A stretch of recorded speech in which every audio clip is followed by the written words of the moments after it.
ஓம் ஸ்ரீ லலிதா மகா திரிபுர சுந்தர்யை நமக. 566வது நாமா பார்க்க போகணும். 115வது ஸ்லோகத்துல இருக்கு. 115வது ஸ்லோகத்துல 6 நாமாக்கள் 566 முதல் 571 வரை. நித்ய திருப்தா பக்த நிதிர் நியந்திரி நிகிலேஸ்வரி மைத்ரியாதி வாசனா லப்யா மகா பிரளய சாட்சிணி. 566வது நாமா நித்ய திருப்தா. திருப்தா திருப்தி, நித்திய திருப்தா, எப்பொழுதும் திருப்தியாக இருப்பவள், காலமெல்லாம் திருப்தியோடு இருப்பவள் அப்படிங்கிற பொருள். ஒரு மனிதனுக்கு திருப்திங்கிறது நமக்கு எப்ப கிடைக்கும்? ஏதாவது ஒரு நிறைவா நடந்ததுனால் ஒரு நிலையா இருக்கும்போது நம்மளுக்கு திருப்திங்கிறது வரும். அப்போ நிலையா அதன் வாயிலாகத்தான் அந்த திருப்திங்கிற மனநிலை உண்டாகிறது. நம்ம இந்த மண்ணுலகத்துல வசித்து வர இந்த ஜீவர்கள் எல்லாருக்கும் திருப்தி எப்பொழுதும் இருக்காதான் இல்லை. ஏமாற்றம் சில சமயம் மன திருப்தி, ரெண்டும் மாறி மாறிதான் வரும் நமக்கு. அப்போ கொஞ்ச நேரத்துக்கு கிடைக்கிற அந்த நிறைவு நம்மளுக்கு நெடுநேரம் ஒரு துன்பப்பட்டுட்டோம்னா அதுல ஒரு சிறிது ஆறுதல் கிடைச்சோம்னா அது நம்மளுக்கு ஒரு திருப்தியை தரும். அப்போ சிறிது நேரத்திற்கு அந்த உண்டாகும் அந்த நிறைவு நெடுநேரம் பட்ட துயரத்திற்கு ஒரு சிறந்த மருந்தாக அமைகின்றது. நமக்கு அது ஒரு சின்ன மகிழ்ச்சியை கொடுக்கின்றது. நமக்கு அப்போதைக்கு என்ன பண்ணோம், சில நிறைவு கிடைக்கும், மன திருப்தி அமையும். ஒரு இது பண்ணியாச்சுன்னா அப்பா மனசு திருப்தியா இருக்கு, எனக்கு இப்பதான் ஒரு காரியம் செஞ்சாச்சுன்னா சொல்றோம். அந்த திருப்திங்கிறது கொஞ்ச நாள் இதாகும், திருப்பி வேற ஏதாவது துயர் வரும், திருப்திங்கிறது வரும். இப்ப மாறித்தான் நமக்கு ஏற்படும். அப்ப அப்படி கிடைக்கிற அந்த திருப்தி நம்மளுக்கு பரம ஆனந்தத்தை ஊட்டுறது இல்லையா? அந்த கொஞ்ச நேரத்துக்கு அப்புறம் துயரம் பட்டதுக்கு அப்புறம் ஒரு மன நிறைவு ஏற்படுமானால் அது பரம ஆனந்தத்தை நம்மளுக்கு ஏற்படுத்தும். அதனாலதான் நம்ம இந்த உலகத்துல என்ன பண்ணிட்டு இருக்கோம், இந்த மாயையில அழுந்துட்டு துன்பம் வருது, சரி கொஞ்சம் கழிச்சு இதெல்லாம் போயிடும், நம்ம அதுல இருந்து மீண்டு வந்துருவோம்னு ஒரு திருப்தி கிடைக்கிறது. இப்படியே மாறி மாறி அதனால நம்மளுக்கு இந்த உலகம் வாழ்க்கையை சாஸ்திரம் தான் நினைச்சுட்டு இருக்கோம். இப்போ இந்த அம்பாளோட அம்சமா இருக்கிறது நம்மெல்லாம் ஜீவர்கள்லாம் அவளோட அம்சம்தான், அவளால படைக்கப்பட்டவர். ஏதோ ஒரு சில காரணத்தை ஏற்படுத்திட்டு திருப்தி அடைஞ்சுக்கிறோம் நாம.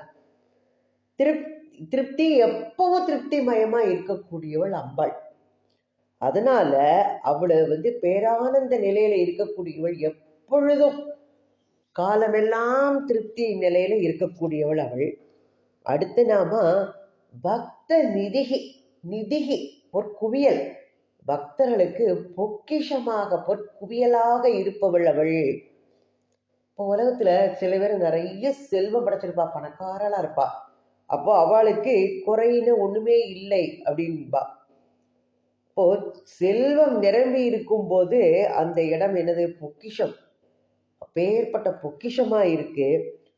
ஆனா நம்ம அப்ப அந்த செல்வம்ங்கிறது எதுனா, நம்ம உடல் பொருள் ஆவி எல்லாத்தையும் அம்பாள்கிட்ட சமர்ப்பிச்சிட்டோம்னா, அப்போ அம்பாளோட வடிவமா நம்ம ஏற்கனவே பார்த்தோம். அம்பாளை உபாசனை பண்ணும்போது அவளுடைய ஸ்வரூபம் எல்லாம் இந்த இவனுக்கும் பக்தனுக்கும் அதே நிலை வருங்கிறது நேத்திக்கு பார்த்தோம் அந்த நாமாவில. அப்போ அதெல்லாம் நிலையப்பட்டுடுவா. அம்பாள் உபாசனை பண்ணும்போது குறையே இருக்காது, அவளுக்கு எல்லாமே நிறையாவே இருக்கும். இப்ப நிறை பொருளாக இருக்கின்ற அந்த அம்பாள் அந்த பக்தனுக்கு சொந்தமாகி விடுகிறாளாம். அவள் சில கோவில் பார்க்கிறோம், என்ன பண்ணோம், அந்த கோவில்ல விளக்கேற்றத்துக்கு கூட இல்லாம அம்பாள் கோவில்லாம் இருக்கும். அப்ப அம்பாள் தான் வறுமையில அந்த இதுல இருந்தா கூட குழந்தைகளுக்கு குறையே வைக்க மாட்டாளாம். அன்னையோட அன்புல எப்பவும் அந்த குழந்தைகளுக்கு நிறை மனதுதான் கிடைக்குமா. அம்பாள் எல்லாத்தையும் நிறைவேற்றி வைக்கக்கூடியவள். அம்மா ஒருத்தியோட அன்புக்கே அந்த குழந்தை அவ்வளவு சந்தோஷப்படும்னா, இந்த உலகத்தையே படைத்த ஜெகஜனனி அவள். அவளை பத்தி சொல்றதுக்கு என்ன இருக்கு? அப்போ பராசக்தியே தனக்கு சொந்தமாக்கி வச்சுட்டான்னா அந்த பக்தனுக்கு கிடைக்காதது எது? இந்த இகப்பரத்துக்குள்ள இன்பம் எல்லாத்தையும் அவனுக்கு கிடைச்சிடும். அவளுடைய அன்புலயே அவன் திளைச்சு பரமானந்தத்துல இருக்கானா அந்த பக்தன் வந்து. அப்பேற்பட்டவன் பக்தனுக்கு நிதியாக இருக்கக்கூடியவள். அடுத்த நாம நியந்திரி. நியந்திரி அப்படின்னு பார்த்தோம்னா எல்லாவற்றையும் ஒழுங்கு முறையில நல்ல வழியில நடத்துகின்றவள். நியமத்தோட, நியமம் சொல்லுவோம் இல்லையா, நியமத்தோட நடத்தக்கூடியவள். 568வது நாம. நம்ம ஒரு மனிதன் வாழ்ந்துட்டு இருக்கோம், அவன் வந்து ஒழுக்கம் கெட்டவனா நெறி பிறழ்ந்தவனா வாழ்ந்தோம்னா அவனை யாராவது மதிப்பாளா? அவனை எல்லாரும் அவன் வந்தாலே சீ அவனா அப்படின்பா. இதே இது மேன்மையா வசிக்கும் போது அவன் வந்து ஒழுங்கு நிலையில இருக்கும்போது அவனுக்குள்ள மதிப்பே தனி. ஆனா இந்த ஒழுக்கம் தவறி நடக்கிறவன் கூட எப்போதும் அப்படி இருக்கிறது இல்லை. சில காலத்துக்கு அப்புறம் அவனுக்கு தெரிஞ்சிடும் நம்ம எல்லாராலையும் ஒதுக்கப்படுறோம், இப்படி இருக்கக்கூடாது அப்படின்னு. சில பிறவியில வேணா அவன் நெறி பிறழ்ந்தவனா இருப்பான். அடுத்த இதுல வந்து நல்ல வழிக்கு அவன் வந்துடுவான். நிச்சயமா நல்ல வழிக்கு போயிடுவான். ஏன்னா அம்பாள் வந்து அந்த மாதிரி மாத்தி அமைச்சிடுவா அவனோட இதுல. எல்லாருமே தொடர்ந்து தீய வழியிலேயே போயிட்டு இருக்க மாட்டா.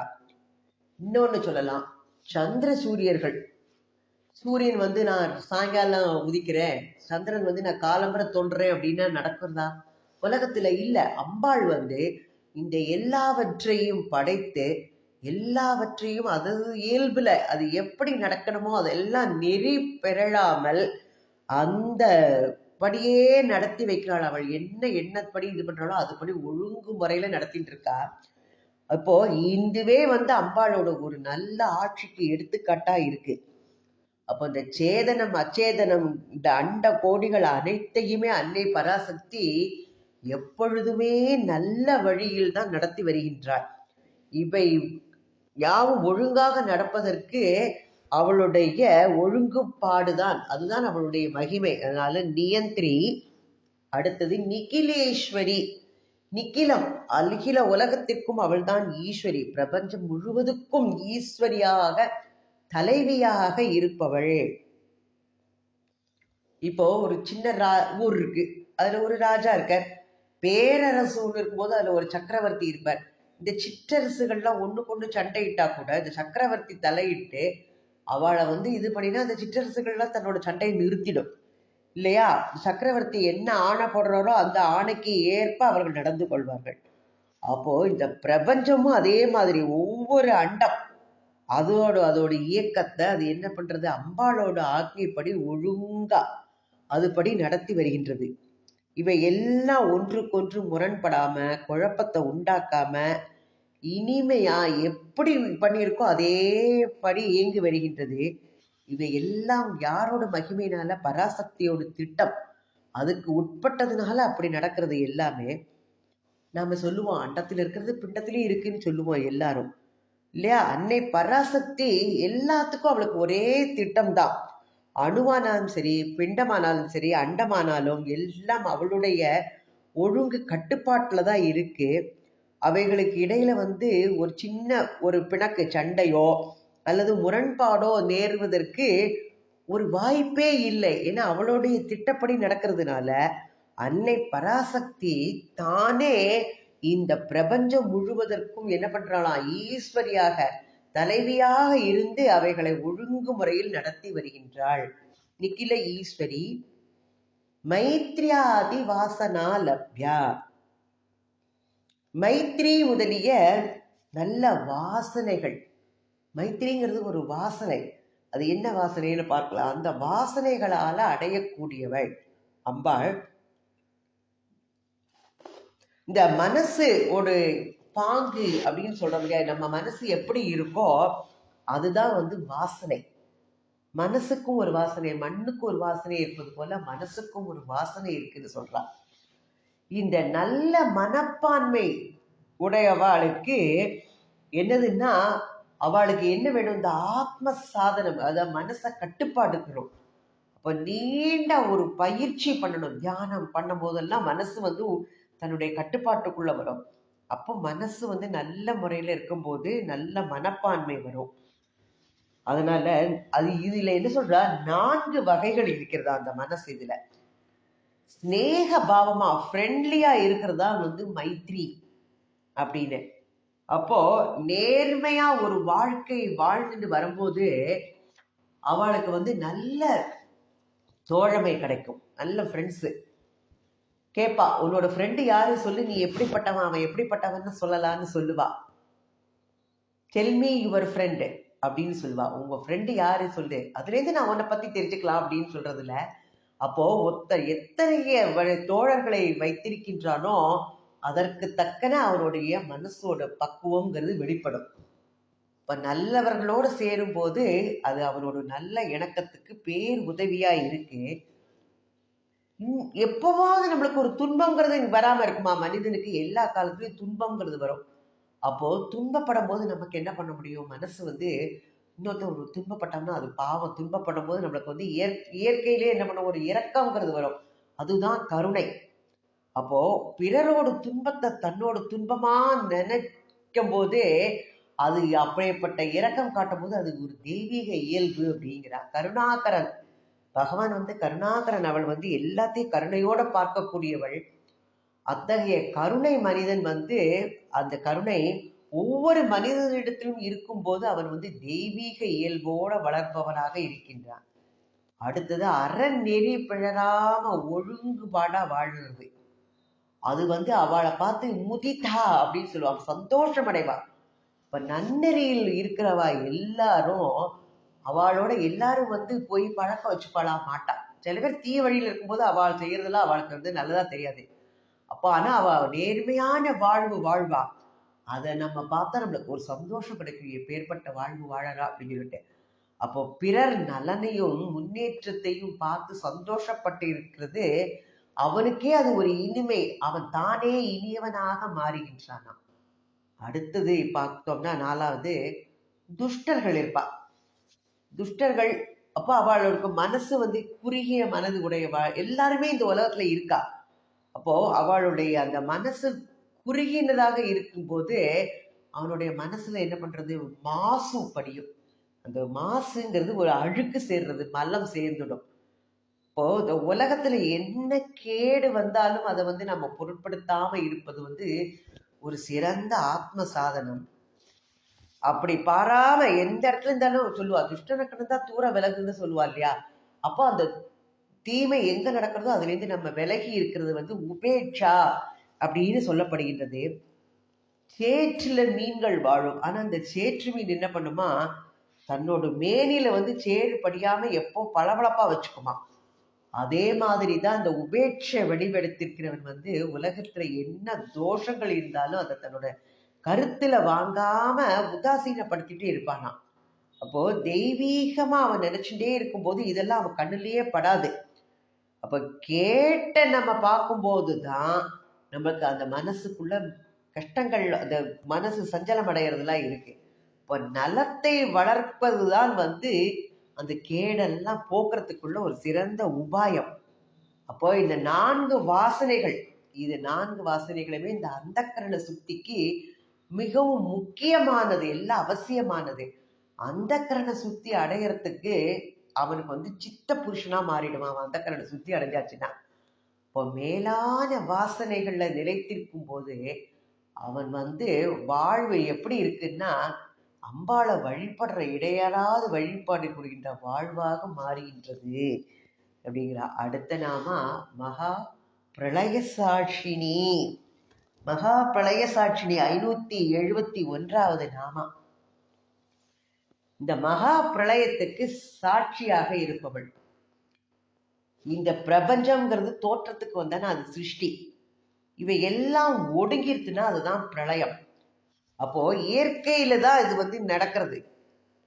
நம்மளால அது வந்து தெரியுமா? நம்மளால அது கட்டுப்படாது. அது கால அளவுங்கிறது கட்டுப்படாதது. அது நம்ம இன்னொன்னு சொல்லலாம், நம்ம ராத்திரி படுத்து தூங்குறோம் இல்லையா, அப்ப நம்மளோட ஜீவன் என்ன பண்றது, அந்த இதெல்லாம் ஒடுங்கி போறது.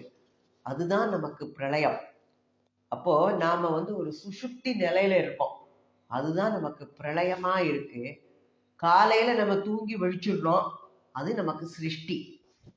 அப்போ நம்மளோட நாம இருக்கிறோங்கிற பிரஜை, இந்த உலகத்துல என்ன நடக்கிறது எல்லாம் நம்மளுக்கு தெரிய வருது, நம்மளோட தோற்றத்துக்கு எல்லாமே வரும். அப்போ பிரம்மாக்கு கூட என்ன பண்றான்னா அந்த பிரம்மலோகத்துல வசித்து வர்ற அந்த பதவி முக்தர்கள் எல்லாமே கிரம முக்தி அடைவாளாம். பிரம்மன்கிறவனே முக்தி அடைவான். அவனோட ஆயுள் எவ்வளவு நீண்டதா இருக்கிறதோ அவ்வளவு காலம் பிரளயமும் இருக்குமா. அப்ப அது மகா பிரளயம். நம்மளோட காலத்தை வச்சுட்டு அந்த மகா பிரளயம்ங்கிறத நம்ம அளக்க முடியாது, அதை கணிக்க முடியாது. இயற்கையில நடந்து வர்ற இந்த விரிவான நிகழ்ச்சி நமக்கு நம்மிடத்திலையும் நாள்தோறும் எப்படி நம்ம தூங்குறோம், அது காலம்புற தூங்கி விழிக்கிறோம். அப்ப அந்த பிரளயம் சிருஷ்டி நம்மள்ட்டையும் அது இருக்கு. அப்போ இந்த ஒடுங்கி போறது மகா பிரளயம். அன்னை பராசக்தியானா எப்பொழுதுமே அவள் ஒரே நிலையில இருப்பாள், எப்பொழுதும் ஒடுங்கி போவதே இல்லை. அதனால தான் அவள் என்றும் மாறுபடாத நிலை, விகாரமற்ற நிலையில இருக்கிறாள். அவளுக்கு எதுவுமே கிடையாது, எப்போதும் ஒரே மாதிரியாக இருக்கக்கூடியவள். மகா பிரளயத்துல பிரம்மா கூட அவரோட கூட்டங்கள் எல்லாமே மறைந்து போகும். அதற்கு சாட்சியாக யார் இருக்காளா? சைத்தன்ய ஸ்வரூபிணியான அம்பாள். அவள் மட்டும் தன்னோட ஸ்வரூபத்திலேயே கிளைத்திருக்காளாம். அதனால அவள் மகா பிரளய சாட்சினி. ஏற்கனவே நம்ம திருவம்பாவையில பார்ப்போம். ஊழி முதல்வனாய் நின்ற ஒருவனே ஏழை பங்காளனையே பாடேலோர் எம்பாவாய். அந்த பிரளய காலத்துல சிவனார் நடனம் ஆடுவர். அதற்கு அம்பாள் சாட்சியா இருந்து பார்த்துட்டு இருப்பாரு. 2 பேருமே நடனம் ஆடுவார்னு சொல்லுவா. மகா பிரளயத்துக்கு சாட்சியா இருக்கக்கூடிய அம்பாள் அதுக்கும் சாட்சி. அதனாலதான் மகா பிரளய சாட்சினி அம்பாள். பராசக்தி அடுத்த இதுல பார்க்கலாம். அடுத்த 116வது ஸ்லோகம். பராசக்தி பராநிஷ்டா பிரஜான கனரூபிணி மாத்வி பானாலசாமத்தா மாத்ரிகா வர்ணரூபிணி. இந்த 116வது ஸ்லோகத்திலையும் 6 நாமாக்கள் இருக்கின்றது. அதில் முதல் நாமா பராசக்தி. பராசக்தி 572வது நாமா. பராசக்தி அம்பாள் ஒப்புயர்வற்ற சக்தி. எல்லா விதமான சக்தியும் அவள்கிட்ட இருக்கு. ஒப்புயர்வற்ற சக்தியாக இருப்பவள். நாம ஒரு பழத்தை எடுத்துக்கிறோம். ஆப்பிள் சாப்பிட்டா நம்ம என்ன பண்றோம்? அது ஒரு டாக்டரை தூர தள்ளுங்கிறாய்.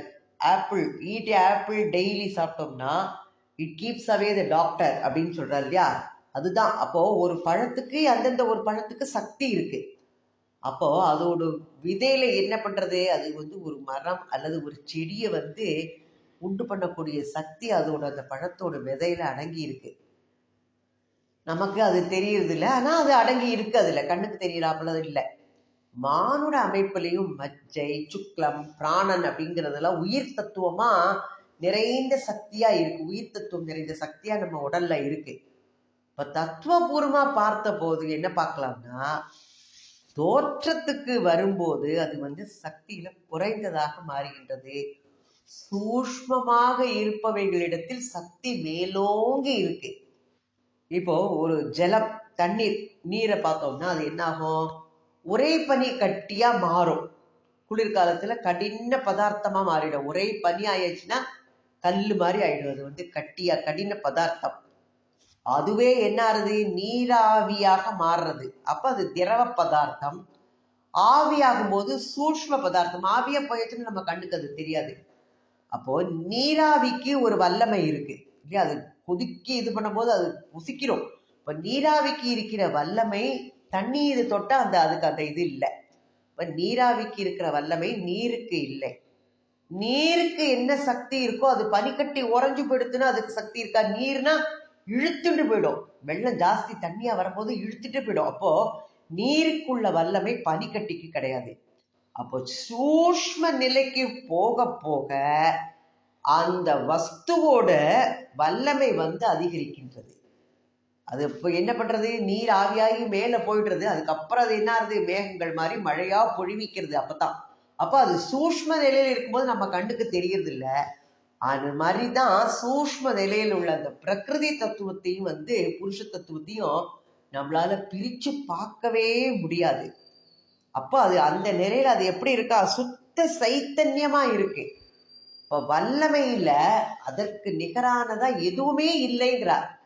மூல நிலையில, அத்தகைய மூல நிலையில அம்பாள் இருக்கிறதுனால அவள் பராசக்தி என்ற நாமாவால போற்றப்படுகின்றாள்.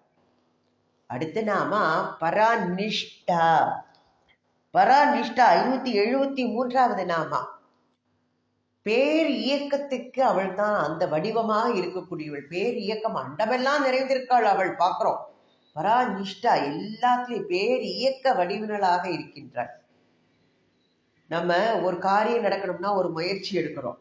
இந்த முயற்சிக்கு என்ன பெயர்? எல்லா முயற்சிகளுக்குமே நிஷ்டை அப்படின்னு பெயர். அப்போ நமக்கு ஒரு செயல் ஆகணும்னா அது என்ன பண்ண முடியும்? ஒரு நடக்கணும், ஏதாவது ஒரு காரியம் நடக்கணும்னா உடனே அம்பாளை தியானம் பண்றோம். அப்போ அவனுடைய செயல்கள் எல்லாம் யாருக்கு? தெய்வத்துக்கு உரியதாக மாறுகின்றது. ஒரு காந்த ஊசி எடுத்துக்கலாம். காந்த ஊசி எப்போது எப்படி இருக்கும்? வடதிசையே பார்த்து கொண்டு இருக்கும். அப்போ இந்த பக்தன் இந்த அம்பாளை நோக்கி தியானம் பண்ற பக்தனுடைய அமைப்பு எப்படி இருக்குமா? அவனுடைய எந்த அம்பாளை வழிபடுறான்னா அந்த இஷ்ட மூர்த்திகிட்டமே தன்னுடைய சிந்தனை ஃபுல்லா எப்போது செலுத்திட்டு இருப்பானா, காந்த ஊசி வடக்கு திசையை பார்த்துட்டு இருக்கிற மாதிரி. அப்போ அவன்கிட்ட அந்த அருள் நாட்டம் ஜாஸ்தியாகி அது பரா நிஷ்டையா மாறுறது.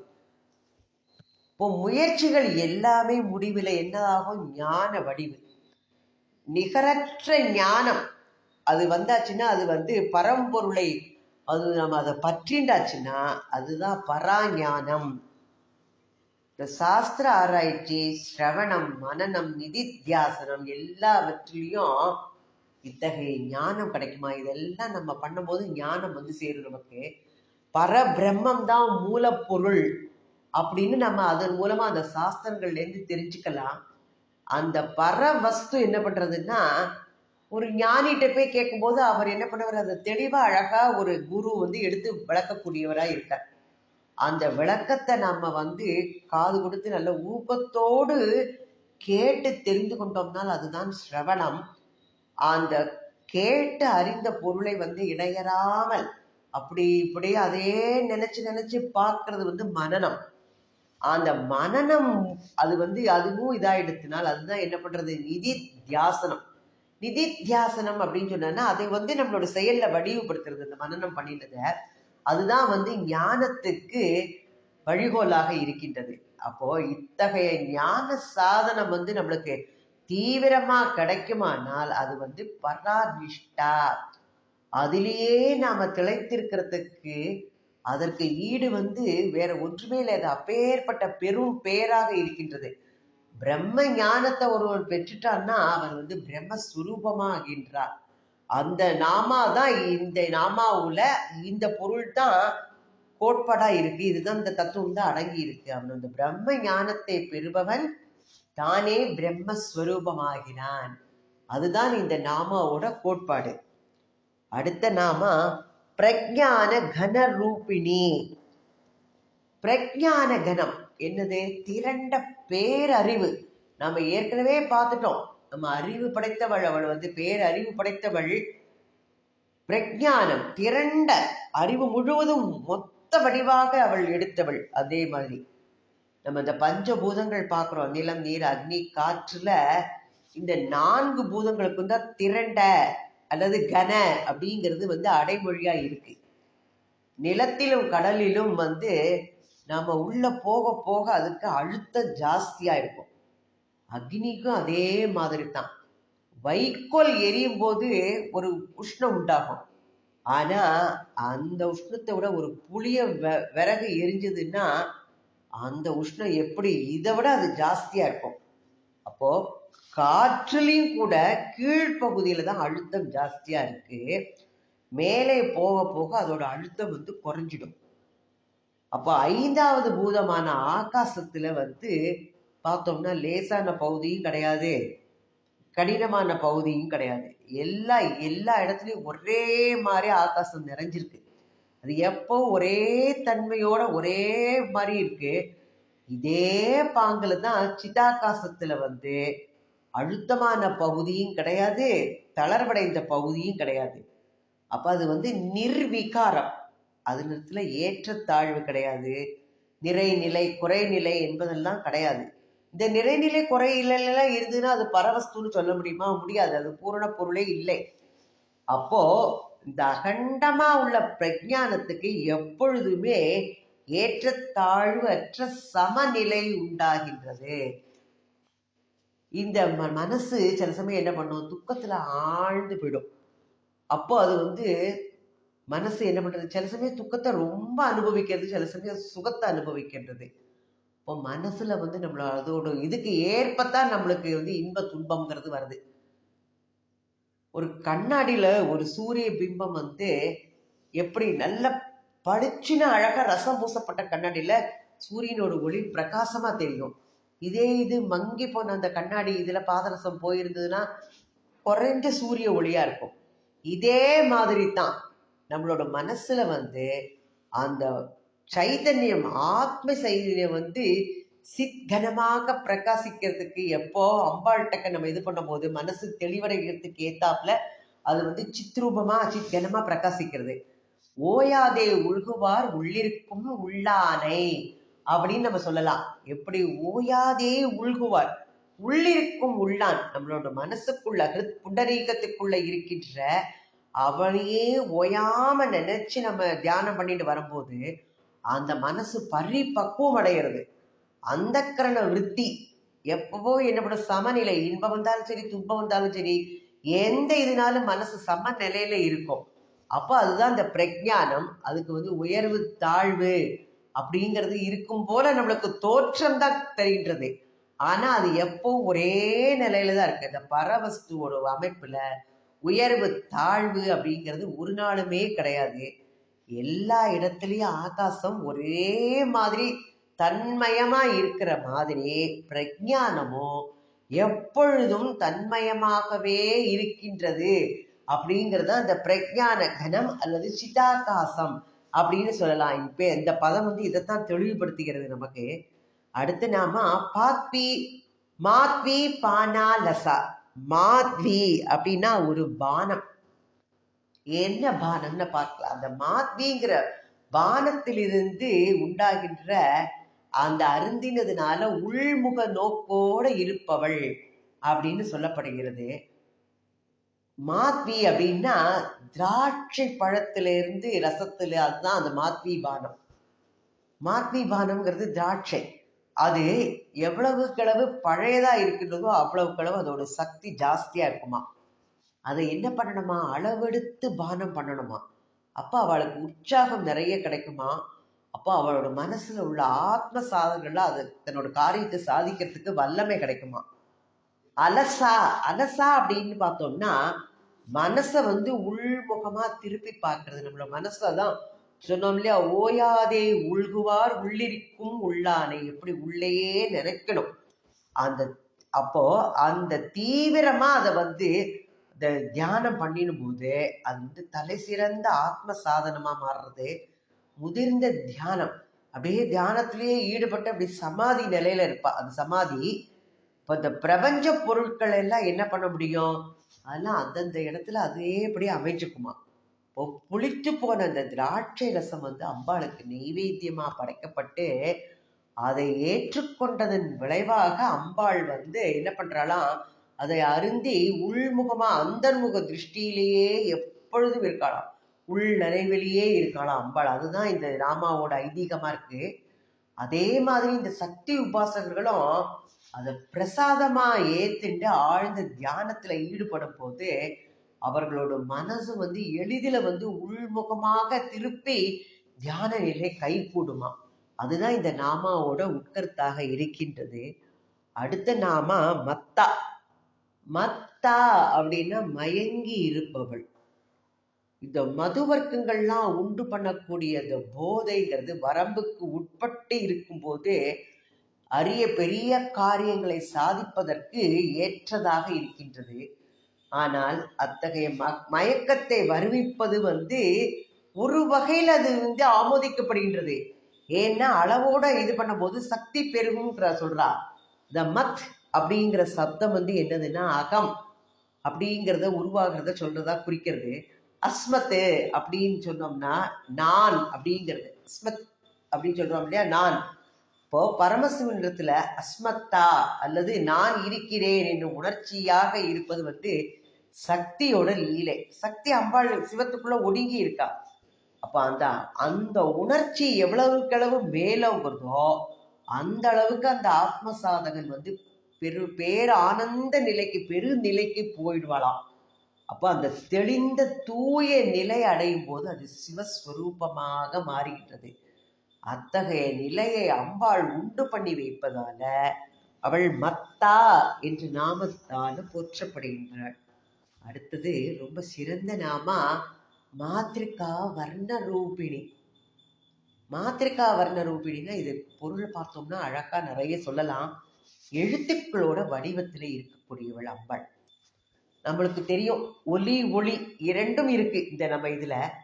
இப்போ ஒலி வடிவம்ங்கிறது நம்மளுக்கு காதால கேட்கப்படுறோம், ஒலிங்கிறது கண்ணால பார்க்கிறோம். இயற்கையில நிறைய விதமான சப்தங்கள் ஓசைகள் எல்லாம் இருக்கு. ஆனா இந்த ஓசைகள்லாம் என்ன சொல்றாருன்னா சம்ஸ்கிருத பாஷையோட 51 அக்ஷரங்களா இருக்காம். அப்போ நாம ஏற்கனவே பார்த்தோம் மாலினி அம்சினி மாத்தான்னு பார்க்கும்போது மாலினி இந்த அக்ஷரங்களை மாலையாக கொண்டிருப்பவள்ட்டோ. அப்போ அது அக்ஷரம்னா அழிந்து பட்டு போவதில்லை, அதனாலதான் அது அக்ஷரம். அப்போ நம்ம இந்த உலகத்தை பார்க்கிறோம், நாத பிரம்மம் சொல்றோம். யார சொல்றோம்? பரபிரம்மத்தை நாத பிரம்மம்.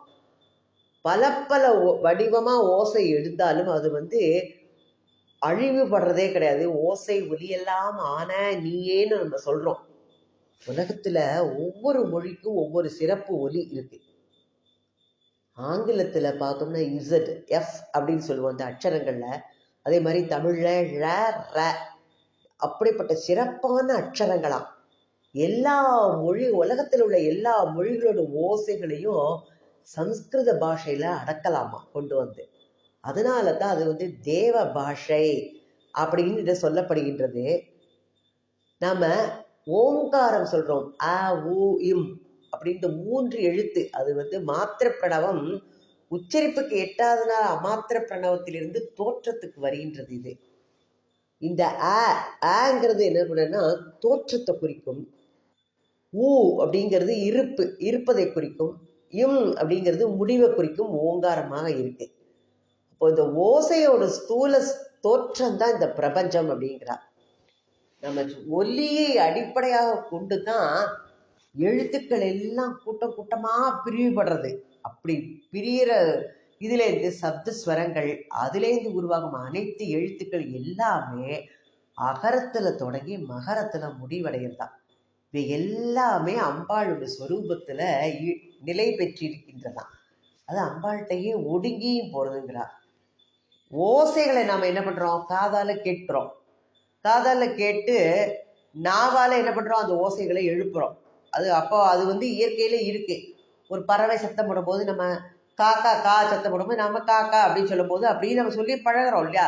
இப்போ சம்ஸ்கிருத மொழி அதே மாதிரி நல்ல பேச கற்றுக்கொள்கின்ற போது அவனுக்கு எல்லா மொழிகளையும் எளிதில் கற்றுக்கொள்ளக்கூடிய வல்லமை கிடைக்குமா. எல்லா மொழிகளுடைய எல்லா ஓசைகளும் கருத்துக்களையும் சம்ஸ்கிருத மொழியில் உள்ள வேதங்கள் எல்லாம் தமிழ்லேயே அடக்கி வைத்துக் கொண்டிருக்கின்றதா. வர்ணம்னா நிறம் அப்படின்னு சொல்லலாம். கண்ணிற்கு புறப்படாத நிலம் புலனாகும் போது 7 நிறங்களா தெரியுது. சூரிய ஒளி நம்ம பார்க்குறோம். அப்போ இந்த 7 வித ஓசை 7 வித நிறத்துக்கும் தொடர்பு இருக்கு. அப்போ எழுத்துக்கள்லாம் நிறம் பெற்றிருக்கும் போது சக்தி ஸ்வரூபமாக மாறுகின்றதாம். இந்த ஓசையின் சலனம் அதிகரிக்கும் போது வெவ்வேறு நிற எழுத்துக்கள்லாம் வெண்ணிறத்தோட தோன்றுகின்றதா. அது சிவஸ்வரூபம். சிவமும் சக்தியும் ஒன்று அப்படிங்கிறது இந்த கோட்பாட்டிலேருந்து தெரிய வருது. சக்தியின் ஸ்வரூபம் உடல், சிவஸ்வரூபம் உயிர். இது ரெண்டும் ஒரே திட்டத்தை அடிப்படையா வச்சுட்டு தான் இருக்கு. இப்போ நம்ம என்ன பண்றோம்? பிண்டத்துல இருக்கிறது அண்டத்துலயும் இருக்குன்னு நம்ம சொல்றோம். ஒழுங்குபாடு தவறாம அம்பாள் நியந்திரி பார்த்தோம். அந்த அமைப்பு இறைவனோட சிருஷ்டியில என்னது? ஸ்ரீசக்கரம். அதுல உயிரெழுத்துக்கள் மெய்யெழுத்துக்கள் எல்லாம் பொருத்தமான இடத்துல இருக்கு. சிவனாருடைய சாநித்தியம்ங்கிறது சக்தியினோட சேர்ந்து இருக்கு இல்லையா? அப்ப எழுத்துக்கள் வர்ணங்கள் அப்படின்னு சொல்லப்படுறது. மனிதனுக்கு மன அமைப்பு அவன் அதை வச்சுதான் அவன் எந்த வர்ணத்தை சேர்ந்தவன் அப்படின்னு சொல்லலாமா. மன அமைப்புல வெண்ணிறம் படைத்தவன் பிராமணன், செந்தாமரை, மஞ்சள், கருமை, இவன் சத்திரியன், வைஷ்யன், சூத்ரன். அப்போ இந்த நிற அமைப்பு அகில அண்டத்துக்குமே பொருத்தமா இருக்கா. எழுத்துக்கள் அதற்கு ஏற்றவாறு அங்கங்கு அமைக்க பெற்றுள்ளது. சிவமயமுள்ள எழுத்துக்கள் வெவ்வேறு நிறங்களுக்கு கீழே வந்தால் அவை சக்தி மயமா மாறுறது. இப்படி சிவசக்தி மயமாக இருக்கின்ற அகில அண்டங்கள், பிண்டங்கள் எல்லாவற்றுடைய அமைப்பு சேர்ந்ததுதான் மாத்திருக்கா வர்ண ரூபிணிங்கிற இந்த நாமம் மூலமா விளக்கப்படுகிறது. சிவசக்தி மயமா இந்த உலகத்தை நாம பார்த்து பழக வேண்டும். ஓம் ஸ்ரீ மாத்ரே நமக. ஓம் ஸ்ரீ ஆதிபராசக்தி மாதா கி ஜெய்.